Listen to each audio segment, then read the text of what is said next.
Hi, I'm Tim. Welcome to Watchbox, and thanks for logging on. If you love this watch, email me, Team Mosso at thewatchbox.com. It's in the description below.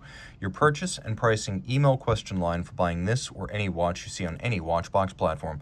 Reach out to me directly. Email tmosso at thewatchbox.com for pricing. Today, we are discussing a model that was built during the early to mid 2000s, 2002 to 2008. The example you see right here was made around 2005. It's the Breitling Montbrillant Datora, a more luxurious Navitimer. The Montbrillant is named after the original address of the Breitling company in its former home of La Chaux-de-Fonds. So it's an historical reference inside a watch that is full of modern features. 43 millimeters in diameter in stainless steel.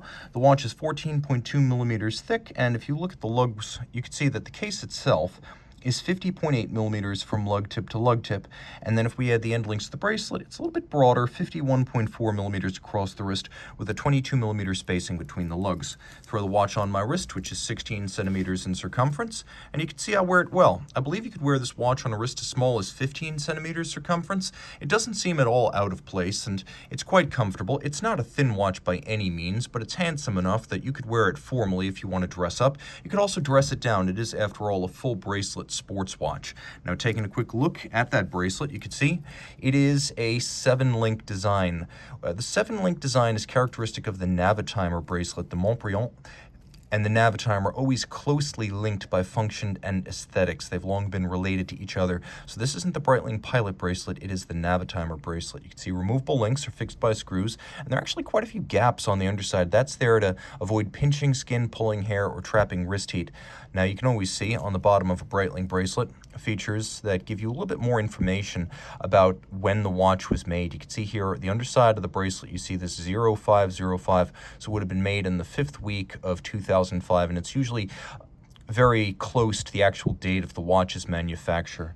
This one, of course, features that 05 stamp on it. Knowing this model was made from 02 to 08, you have a very good sense just by looking at the bracelet of when the watch might have been manufactured. Taking a quick look at the clasp here, it includes a single fold clamshell lock, and then there are several divots that are drilled inside the clasp, and you can use your strap tool to change the anchoring point of the bracelet in the clasp to fine-tune the fit. Taking a look at the case, it's very similar to the Navitimers. We have a thin mid-case, we have squared-off lugs, a little bit of beveling on the edge of the lugs, push-down crown, pump-style pushers, and then a sharp knurling to the bezel to make it easy to grip. This is basically a Navitimer case style. You can see there's a pusher adjuster right there. That is for the week.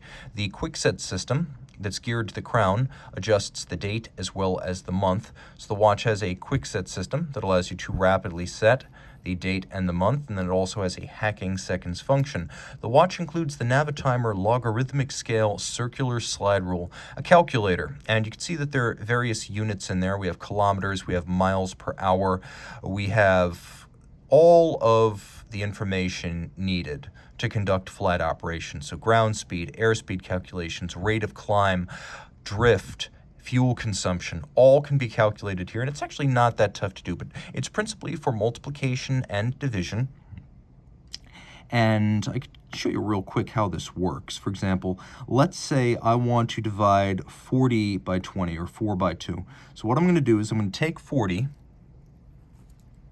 and I'm going to put it on top of 20. Now, the thing here is you need to keep your decimals in mind because it does not do decimals. This could be 4 divided by 2. It could be 400 divided by 20.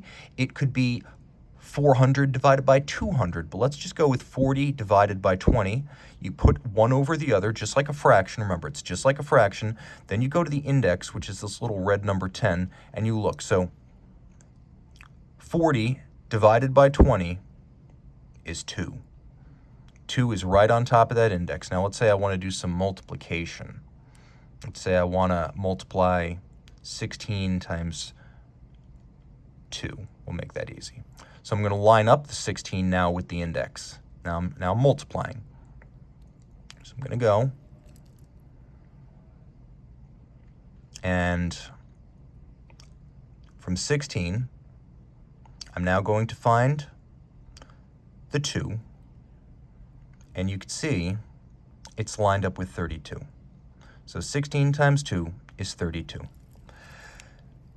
A little bit of round robin you got to play there, but it's quite easy to do. Now, the watch includes applique indices, and the watch is loomed. We'll do a quick loom shot. It has lovely and luxurious alpha-style hands. It's got a lovely sporting tritone of black, silver, white, and red, and then sunken sub-registers that feature polished chapter rings. You could see that we have a feature over at 9 o'clock that at first glance appears it might be some sort of a GMT. That's not actually what it is. What that is a 24-hour scale, and that's there for a number of reasons, for the sake of aviators, but also to let you know when not to use the quick set to set the calendar. So that is actually geared to the hand at center. So just take note, you cannot actually set that time zone separately. It's not a GMT. It's a 24-hour that gives you AM, PM distinction for the time at the center of the dial.